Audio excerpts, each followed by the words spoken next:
সিএনজিতে একটু ইউটার্ন নিতে চাচ্ছিল বা ওভারটেক করার ট্রাই করতেছিল, তখন মাইক্রোবাসটা ঘটনাস্থলে কতজন আহত আপনি দেখছেন, কি অবস্থা দেখছেন? ওখানে হচ্ছে আহত প্রায় সবাই, গুরুতর অবস্থা 3 জনার, একজনের পায়ে হাড় ভাঙা গেছে, আর 2 জনের পায়ে হাড় ভাঙা গেছে, আর বাকি 2 জনের অবস্থা 4জনকে রক্ত দেওয়া হলো, আর সুস্থ আছে, একজনই শুধু সুস্থ আছে, বাকি সবার অবস্থা একটু বেশি দুটি খারাপ। গাড়ি কি দ্রুত গতিতে আসতেছিল?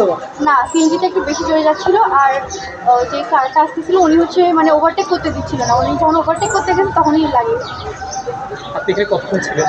আমি এখানে শুনছি। 1 ঘন্টার মতো। এই 1 ঘন্টা তো অনেক কয়টা দুর্ঘটনা দেখেছেন। কি মনে করছেন যে এটা কারণ কি? দ্রুত গতিতে হ্যাঁ, দ্রুত আমি যত দেখি সিএনজিগুলো বেশিরভাগ দিকে যায়, কারণ বেশিরভাগ সিএনজি চালানোর জন্যই